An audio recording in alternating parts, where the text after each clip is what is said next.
हमारा जीवन केवल भगवत प्राप्ति के लिए है। सहना सीखो, सहना।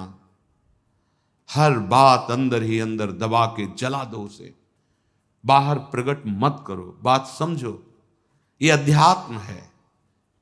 रहीमन मन की व्यथा रखिए मन में गोय, सुन इठ लई हैं लोग सब बांट न लई है कोई। आप जब किसी बात को कहते हैं तो उसकी सत्ता दृढ़ होती है, कोई मत। चाहे जैसी आपकी स्थिति हो, आपके हृदय आराध्य जान रहे हैं, आपको जो जलन हो रही वो आपका हृदय पाप नाश करके पवित्र हो रहा है। ये व्यर्थ नहीं जा रहा कि मैं व्यर्थ में जल रहा हूं।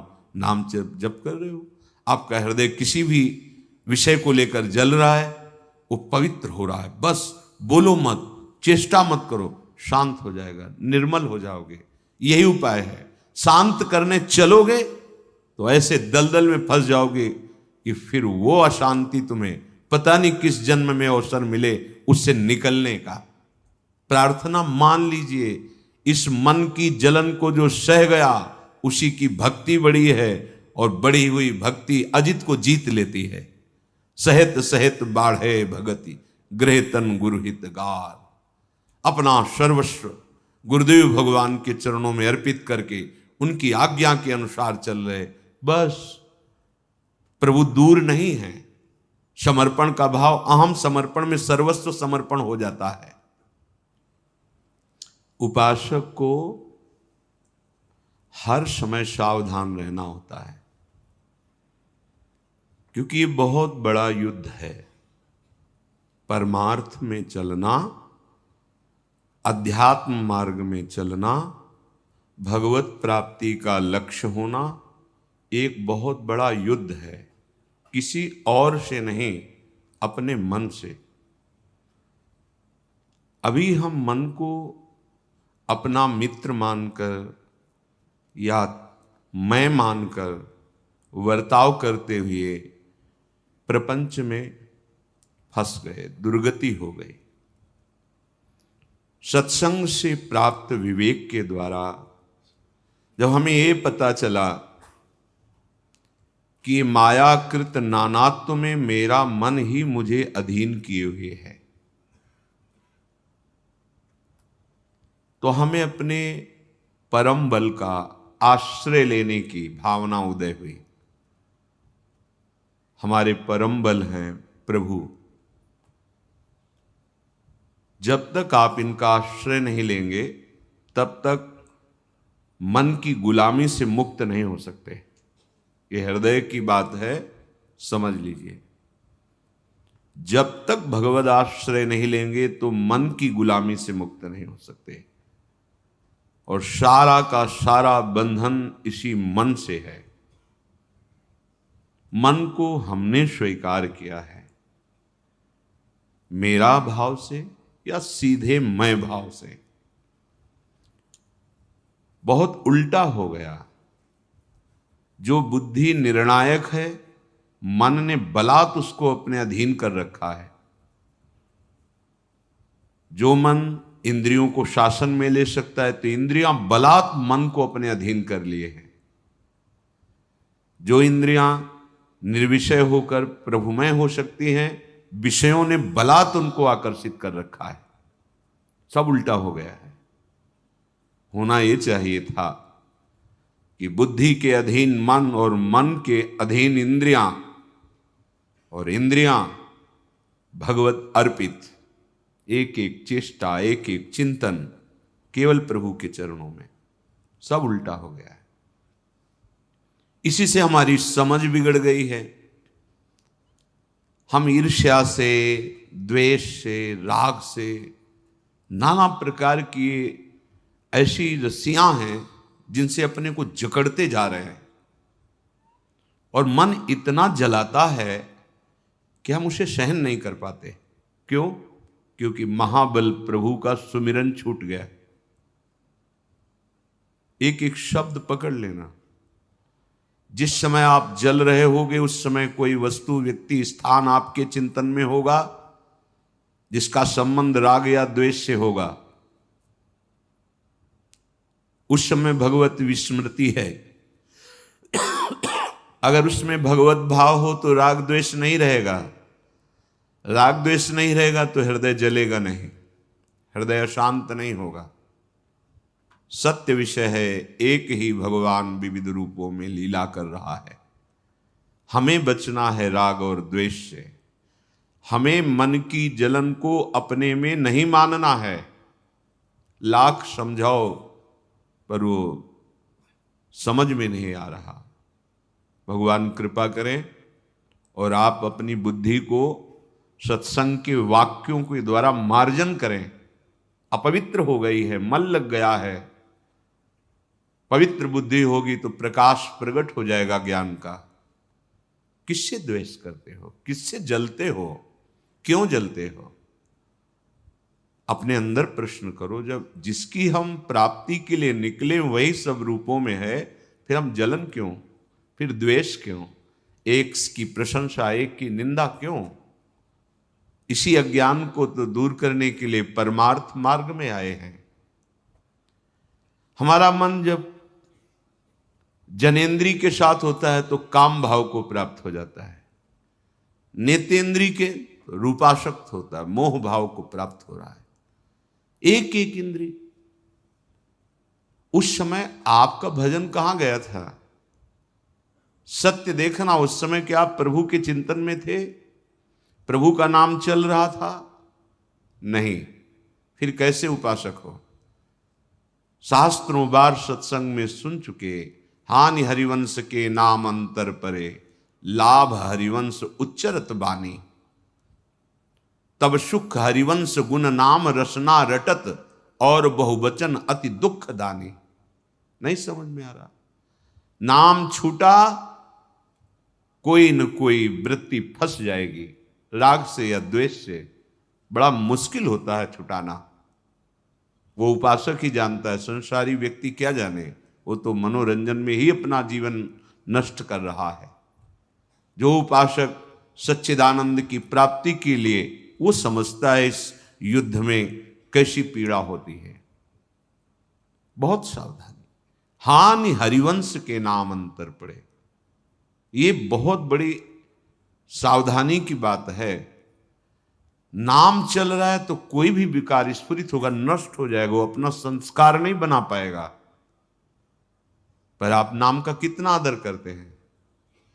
आप भगवान के मार्ग के पथिक हैं, कितना आदर करते हैं? अपने मान के बराबर या मान से अधिक? देख लीजिए तो पता चलेगा कि मान अधिक है, नाम छोटा है हमारे लिए। थोड़े से सांसारिक लाभ की वृत्ति का अवसर आया, भूल जाएगी वृत्ति भगवद स्मरण। ये कब तक? बहुत कम समय है। कब तक जलते रहोगे? परम शीतलमाश्रयामी, स्वामी जी के चरण परम शीतलता प्रदान करने वाले हैं। आप स्वयं जलन स्वीकार करते हैं, आप स्वयं मनन ऐसा करते हैं जिससे आपकी जलन बढ़े। आप उस मन की जलन को अपने में देख लेते, इसलिए सह नहीं पाते हैं। कैसे तुम्हारी भक्ति बढ़े? सहित सहित बाढ़े भगति, गृहतन गुरुहित गाल। हमारा जीवन प्रभु के लिए है। हमारा व्रत सहन करना है। हमारी सावधानी भगवत विस्मरण ना होने पावे। फिर देखो आप कैसा आनंदमय खेल होता है आपके जीवन का, पर मानना ही नहीं है। लौकिक क्रिया, लौकिक व्यवहार, लौकिक वार्ता की इतनी सत्ता है कि भगवत वार्ता, भगवती सेवा, संविधान, दिनचर्या, महत्व ही नहीं इसका। कोई महत्व नहीं। कैसे हम अपने मन को भगवदाकार बना पाएंगे? सत्संग सुनते हैं, धाम आ गए हैं, फिर भी हम वही राग द्वेष की वृत्तियों में विचरण करते हैं। कुछ अच्छा कुछ बुरा। ये हमारा विषय नहीं, अच्छा बुरा। हमारा विषय परमानंद में प्रभु जो ये छुपा छुपी का खेल खेल रहे हैं उनको पहचानना, जड़ चैतन्य सब में अपने प्रभु की झांकी करने का भाव रखना। नाथ आप दिखाई नहीं दे रहे हो, हमें वृक्ष दिखाई दे रहा है, पर आप हो इसमें, क्योंकि आपकी ही सत्ता से सत्तावान है। नाथ, ये व्यक्ति दिखाई दे रहा है, दुष्ट स्वभाव दिखाई दे रहा है, पर प्रभु आप ही हो इसके अंदर। साधक भावना में विचरता है, भावना सिद्ध होती है, वो सिद्ध हो जाता है। आपकी क्या भावना है? राग द्वेष की, काम क्रोध की? मन काम से पीड़ित है, आप सह नहीं पा रहे हैं। क्यों? आप तदात्म किए हैं, आप नाम छोड़ दिए हैं, आपके सामने व्यक्ति है, वस्तु है, स्थान है, इसलिए कामना आपको पीड़ित कर रही। अगर वहां भगवत भाव कर लेते, यही कामना भस्म हो जाती। आप अभ्यास कीजिए, सत्संग और हरिनाम जप, राधा नाम जप, यही परम पद में पहुंचा देगा। मन तो चंचल सवेंते, याको कौन उपाय, साधन को हरि भजन है, कै सत्संग सहाय। दो बात बताई ध्रुवदास जी महाराज ने। परम साधना निरंतर हरि भजन, सहयोग, हमारी साधना सुरक्षित रहे, हमारी साधना बढ़े, हमारी साधना में कोई दोष विघ्न ना आ जाए, तो इसकी सहायता सत्संग से होगी। यदि सत्संग के वाक्यों का मनन नहीं तो क्या, सुना चल दिया, बड़ी असावधानी हमारे जीवन में, बहुत असावधानी। जो भटके हुए हैं उनकी बात अलग है, आप भगवत कृपा पात्र हैं, आप साधक हैं, आपको प्रभु ने अवसर दिया है मुक्त होने का। अब सावधान हो जाइए, एक निष्ठा हृदय में जागृत हो जाए, धाम आश्रय हृदय में जागृत हो जाए। जिन सुखों के लिए हम भटक रहे हैं वो सुख नहीं है, लाखों बार भोग चुके हैं आप, लाखों जन्मों में भोग चुके हैं। हरि विमुख को त्रिभुवन में कोई भी कहीं भी कुछ भी सुख नहीं प्रदान कर सकता। ये बात हृदय में बैठा लीजिए। जो भगवत विमुख है, कहीं भी कोई भी कुछ भी उसे सुख प्रदान नहीं कर सकता। न किसी का आशीर्वाद काम करेगा आपके ऊपर, भगवत विमुख के ऊपर नहीं कर सकते। ऐसे क्यों है? आशीर्वाद क्यों नहीं काम करेगा? क्योंकि भगवत विमुख हो आप। भगवान दत्तात्रेय जी महाराज का आश्रय लेकर के शास्त्राव अर्जुन अद्भुत सिद्धियों को प्राप्त किया, लेकिन उनकी बात नहीं समझी। जो अवधूत श्रोमणी आत्मानंद में निरंतर मगन है, वो बात नहीं समझी, और बल सिद्धियां प्राप्त होने पर उद्दंडता आ गई, और जगत वंदनी परम पूजनी श्री जमदग्नि जी का भारी अपराध कर दिया। परशुराम भगवान के द्वारा वंश का विनाश हो गया। क्या हुआ? इतने बड़े महापुरुष का आश्रय लेने वाला, संग करने वाला। हमारा हृदय जब तक प्रभु के सन्मुख नहीं, तो सब आशीर्वाद व्यर्थ जाते, सब आशीर्वाद, सब वरदान व्यर्थ हो जाते हैं। प्रभु के आश्रित हो तो कोई भी सांप आपको ताप नहीं पहुंचा सकता। श्री हरिराम व्यास जी कहते हैं, सबे सुख विमुखन को दुख रूप। जो प्रियालाल से, हरि से विमुख हैं, चाहे जितने सुख एकत्रित कर लो, वही सुख तुम्हें भारी दुख प्रदान करने वाले बन जाएंगे। चिंता, शोक, भय, अंत में मृत्यु निश्चित। ये दुख आपको छोड़ेंगे नहीं। तुम्हारी बुद्धि तुम्हें धोखा दे रही है। पूज्य श्री राधा बाबा महाराज ने कहा कि यदि इतनी बात तुम्हारे हृदय में आ जाए कि भगवान हैं, तो तुम्हारा कल्याण होना शुरू हो जाए। और कहीं ये बात पकड़ लो कि जिह्वा से राधा कृष्ण, तो अब तुम्हारे लिए 10 दिशाएं मंगलमयी हो जाएंगी। बस तुम नाम मशीन की तरह जबान से चलाओ। बाबा का अनुभव, ध्यान नहीं लग रहा, मन नहीं लग रहा, कोई बात नहीं, राधा राधा राधा। सबे सुख, सबे सुख यहां से लेके परमेष्ठी पद तक, विमुखन को दुख रूप, विमुखों जो हरि से विमुख है, नाम जप नहीं है, आश्रय नहीं है, लीला श्रवण नहीं, गायन नहीं, प्रभु का चिंतन नहीं, क्या जीवन है, क्या जीवन है। दुर्दशा देख के हृदय दुखी होता है संतों का। जो बड़े बड़े तप लोग जन लोक में विराजमान महर्षि जन हैं कि अरे ये हमसे ऊपर जा सकते हैं। भारत भूमि में जन्म लेकर जो हमारे भगवत आराधन के मर्मज्ञ वेदज्ञ ऋषि जन हैं, सिद्धांत बताएं, उसके अनुसार चलकर ये हमसे ऊपर जा सकते हैं, वैकुंठ जा सकते हैं, आप साकेत जा सकते हैं, आप भगवान की नित्य विहार लीला में प्रवेश कर सकते हैं। उनको दुख है इस बात का, इतना सुंदर मनुष्य जीवन पाकर ये भगवद विमुख समय नष्ट कर रहे हैं। जहां न रसिक अनन्य सीयतु, वृंदावन के भूप, सबे सुख विमुखन को दुख रूप। जिसके जीवन में संत नहीं, वो जीवन प्रकाश को प्राप्त नहीं होता, पक्का। जैसे हमें जीने के लिए अन्न चाहिए, जल चाहिए, वायु चाहिए, ऐसे जीवन के परम लक्ष्य के लिए हमें संत चाहिए। जहां न रसिक अनन्य सेयतु, जिसके जीवन में किसी भगवत प्रेमी महात्मा का संबंध नहीं है, वो जीवन प्रकाशित नहीं हो सकता। अर्थात अज्ञान अंधकार, माया अंधकार में भटकता रहेगा कोई भी हो।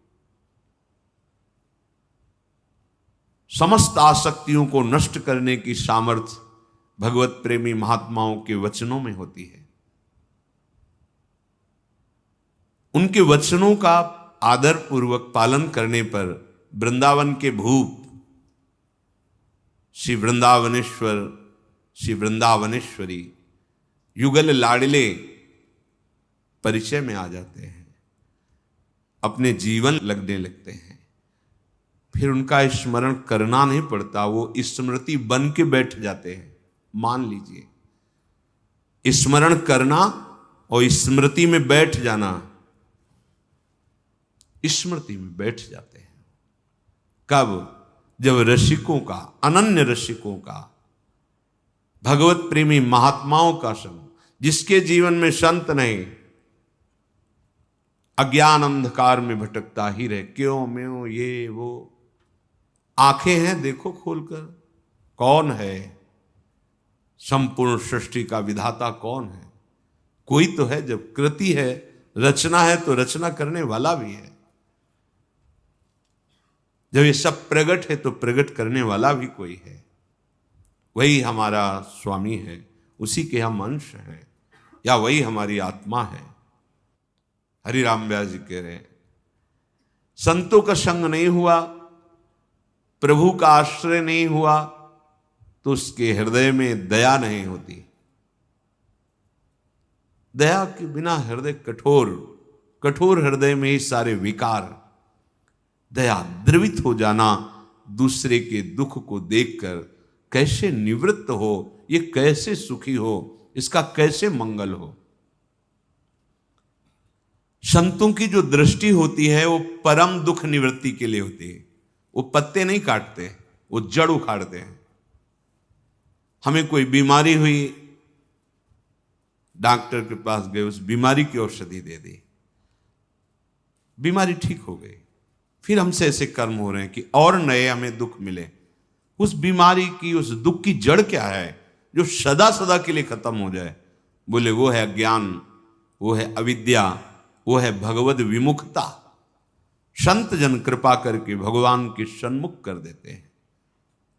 जो मंगल भवन है, आनंद समुद्र हैं, जो अपनी आत्मा है, कोई और थोड़ी है। आए हुए दुख की निवृत्ति तो अपने आप हो जाएगी, आप करो या ना करो।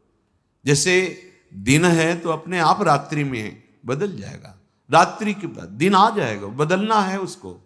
ये टिकाऊ नहीं है। आगमा पाइनो अनित्यास, ये आने जाने वाले हैं। इनके लिए संत समागम थोड़ी होता है।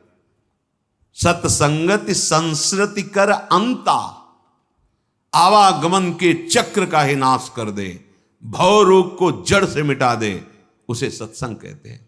तब है बड़े भाग पाइप सत्संगा। व्यर्थ का प्रपंच दिमाग में भरा हुआ, व्यर्थ का प्रपंच।